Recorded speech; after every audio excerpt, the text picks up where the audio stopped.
Olá, seja muito bem-vindo ao canal Além da Nuvem. E no vídeo passado nós falamos sobre as imagens apresentadas por Daquila Pesquisa, trazendo o resultado do LiDAR naquela região de Apiacás, que fica no norte do estado do Mato Grosso, bem nesse triângulo, entre os estados do Amazonas e do Pará. Um detalhe importante é que nesse gráfico que foi enviado pelo membro apoiador Lucas Fonseca, nós podemos perceber que a região que foi mapeada com o LiDAR é uma região de terras indígenas, que são todas essas regiões marcadas em amarelo, ou seja, é uma evidência de que essa é uma região que é tradicionalmente povoada. E este mapa é um mapa do bioma amazônico. Mas hoje, na verdade, eu quero falar sobre o subsolo amazônico, que pode guardar alguns segredos imensuráveis. Construtores da Amazônia soterrada. Aqui, no Além da Nuvem. Primeiramente, vamos dar uma olhada na Pedra Preta, que é considerado o maior painel de petróglifos do mundo, ou seja, de gravuras que são desenhadas, gravadas sobre a rocha. Aqui nós temos um mapa do que está desenhado na Pedra Preta. E chamar a atenção primeiramente para esse mapa, ou que parece ser um mapa, que nós temos aqui com alguns espirais na parte inferior do desenho. Aqui nós vemos uma pequena parte do desenho gravado na pedra, e aqui nós temos uma foto desse desenho marcado com giz, para ficar mais fácil de visualizar. A equipe de Daquila Pesquisa chegou até mesmo a fazer uma comparação entre o local que foi mapeado com o LiDAR com esse desenho que está em Pedra Preta, que é muito próximo do local onde foi feito o escaneamento aéreo com a tecnologia LiDAR. Estava dando uma olhada aqui, ó. Fiz um comparativo, peguei a imagem, botei no Photoshop, né? A imagem lá e passei os desenhos aquele para cima. Eu não sei se é curiosidade ou não, mas assim, mais ou menos nos mesmos lugares aqui, ó, tem buracos, ó. Ali tem buraco, aqui tem buraco, aqui tem buraco. Bom, particularmente, eu não sei se esses espirais que aparecem aqui, né, em Pedra Preta, desenhados ou gravados na pedra, são de fato buracos ou algo do tipo. Mas eu gostaria de mostrar algo muito interessante que a nossa equipe encontrou, que pode corresponder a essas espirais, caso esse desenho seja de fato um mapa daquela região. Na verdade, não temos certeza disso, mas dá uma olhada que está bem interessante. Presta bem atenção nos aquedutos de Cantalok, uma das obras de engenharia hidráulica mais destacadas do mundo, que foram construídas no meio do deserto de Nazca. Sim, a mesma Nazca dos famosos geoglifos, aquelas figuras que só podem ser vistas do alto, inclusive foram descobertas por pilotos de avião, como por exemplo, o desenho do astronauta, como é conhecida essa gravura aqui, e ainda a aranha, a árvore, o colibri, o pelicano ou o macaco, que aliás também tem um rabo em forma de espiral. Mas voltando aos nossos aquedutos, acredita-se que eles foram construídos por volta de 1500 a 1800 anos atrás. Eles estão localizados a 4 km ao norte de Nazca, nos vales de Nazca, Taruga e Las Trancas. Dos 46 aquedutos subterrâneos encontrados, 32 ainda estão em operação até hoje, algo que começou no período pré-Inca, de mais de 1500 anos atrás. Ou seja, o chamado período pré-incaico, que é anterior aos Incas. Em alguns casos, alguns percorrem vários quilômetros abaixo da superfície, com profundidades de até 12 metros. Foram utilizadas pedras de laje e troncos de huarango, uma árvore típica do Pampa do sul do Peru, e ao longo da rota são observados 35 puquios, como são chamados os poços de ventilação em forma de espiral utilizados para limpeza, conservação e coleta de água. Portanto, se as populações indígenas mais antigas, na Amazônia, tiveram essa mesma influência de construção de monumentos similares ao dos povos pré-incaicos, e caso esse desenho da Pedra Preta seja mesmo um mapa, podemos sim supor que esse mesmo tipo de estrutura também estará na floresta amazônica, possivelmente em território brasileiro. Uma vez que já sabemos que os indígenas brasileiros tiveram contato com os incas através do caminho do Peabiru.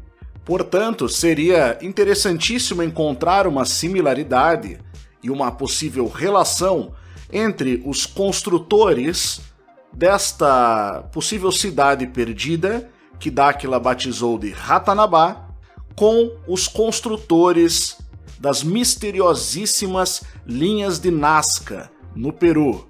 E o vínculo para isso pode estar justamente nesses aquedutos na forma de espiral, caso, de fato, aquele desenho, aquele petróglifo na Pedra Preta, que, lembrando, é o maior painel de petroglifos do mundo, for mesmo um mapa de uma antiga cidade.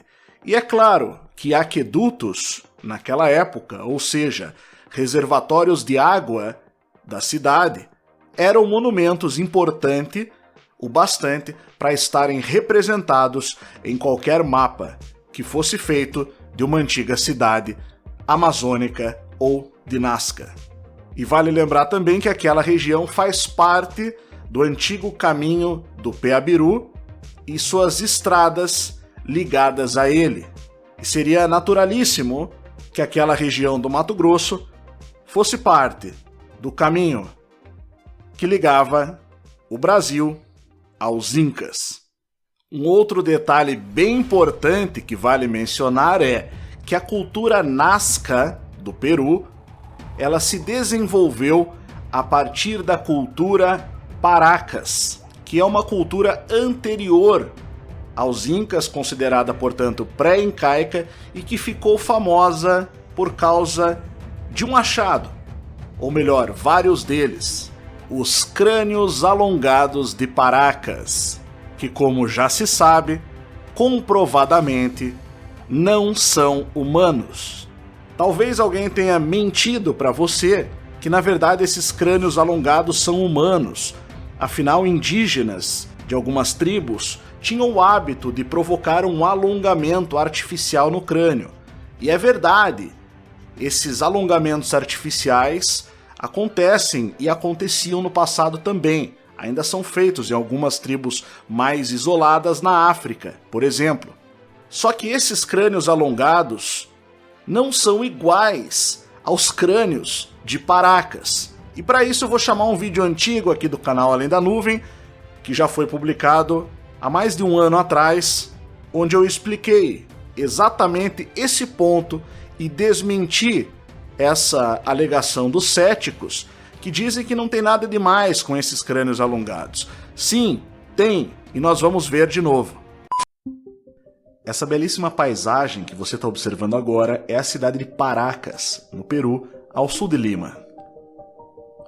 Foi lá que, em 1928, o arqueólogo Júlio Tello encontrou os crânios alongados do Peru. Ao todo foram encontradas mais de 400 múmias. E esta é a maior concentração de crânios alongados que se tem notícia. Mas não é apenas no Peru que é possível encontrar tais achados. Na Sibéria também foram encontrados crânios alongados, bem como em outras partes do mundo. Embora muitos afirmem que se trata de seres não humanos, ou seja, extraterrestres, os céticos dizem ser apenas uma deformação craniana provocada por métodos utilizados pelos povos antigos de modo a alongar a caixa craniana. Mas será que isso é verdade? Vamos ver alguns dados. Primeiro ponto importante, alguns desses crânios apresentam uma cavidade atrás, 2 buracos. Suas mandíbulas são mais robustas do que o normal e são, em média, 25% mais pesados do que um crânio de um homem adulto. Possuem também capacidade de armazenamento interno de 1.500 centímetros cúbicos. Isso é 20% acima da média normal. Alguns dos crânios chegam a ter 60% a mais de espaço interior do que um crânio adulto normal. Brian Foster é um famoso pesquisador que conduziu testes de DNA nos crânios alongados de Paracas, no Peru, assim como Dr. Marzulli, que conduziu outros testes de DNA no Peru. Foi constatado que o DNA mitocondrial da mãe não possui relação com o DNA do Homo sapiens. Não é um DNA humano. Sim, eu já li as refutações de sites que tentam desmistificar essa alegação. O máximo que eles conseguem alegar, depois de tentar descredibilizar os pesquisadores, é dizer que os resultados são inconclusivos. Mas o fato é que, pelo menos nessas duas pesquisas, não foi possível relacionar com o DNA humano. Portanto, estamos falando de uma evidência física de um outro tipo de espécie e é uma evidência arqueológica palpável que pode ser examinada a qualquer momento. E o que surpreende é a má vontade da comunidade científica em cavar mais fundo, em descobrir coisas. Ou será que não há investimento para isso? Ou será que não há interesse nisso? E, no entanto, imagens como essa que você está vendo na tela sempre são usadas pelos céticos para tentar desmentir ou desmistificar essa questão dos crânios alongados. Mas o que temos que nos perguntar de fato é: por que existe essa tradição dos povos, desde a antiguidade, em diversas partes da Terra, como no caso dos maias, ou mesmo na África do Sul, no Peru? Por que diversos povos tentavam alongar sua caixa craniana? Será que eles não estavam tentando se parecer com aqueles a quem eles chamavam de deuses? Evidências arqueológicas de pessoas com crânios alongados no passado não faltam. No ramo da arqueoastronomia existe um famoso escritor chamado Peter Colosimo, que escreveu Astronaves na Pré-História. Como você pode ver já na capa, né? Temos alguns crânios alongados. O fato é que era muito comum que as divindades fossem descritas com crânios alongados, como estamos vendo aqui nessa foto. Estas esculturas foram descobertas na cidade do México, bem como estas estatuetas de diversas cores da civilização Olmeca. Que tal então esta estátua do famoso Cavaleiro da Águia Azteca, que parece usar alguma espécie de capacete, né? Muito interessante também. Que tal esse astronauta de Chichén Itzá, no México? Alguns afirmam que essa figura seria a representação da divindade azteca Quetzalcoatl. Esta é uma imagem de Teuchup, uma divindade asiática da tempestade. Repare na sua cabeça alongada também. Essa aqui é uma escultura suméria do Instituto Oriental da Universidade de Chicago. Observe seu crânio alongado. Desenhos egípcios antigos também retratam crânios maiores e crânios alongados, e eram sempre atribuídos aos antigos deuses, como eles os chamavam, muitos deles relacionados com a realeza egípcia.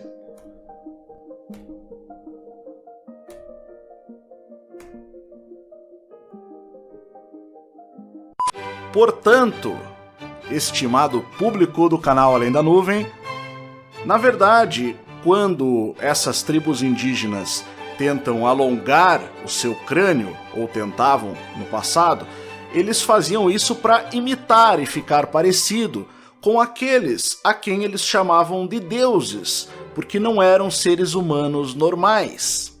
Entende? Bom, presumindo que crânios maiores possuem cérebros maiores e com capacidades maiores, o que isso significa em termos de função? Do que é capaz uma pessoa, um ser que tivesse um cérebro mais poderoso? Você está vendo nessa foto Kim Peek, que foi um autista com síndrome de Savant. Nasceu com uma alteração morfológica cerebral que deu a ele uma capacidade fenomenal muito acima da média. Para você ter uma ideia, Kim nunca esquecia absolutamente nada do que ele lia em sua vida, incluindo listas telefônicas, enciclopédias, livros, partituras de piano, que ele dominou de ouvido e conseguiu inclusive fazer misturas de estilos. Seu cérebro tinha uma capacidade de processamento tão fenomenal e era, em termos de aparência, apenas um pouquinho diferente do que um cérebro humano médio, comum. Imagine então esses cérebros muito maiores dentro dessas caixas cranianas muito maiores que vimos. A propósito, Kim Peek foi a inspiração para o personagem principal do filme Rain Man.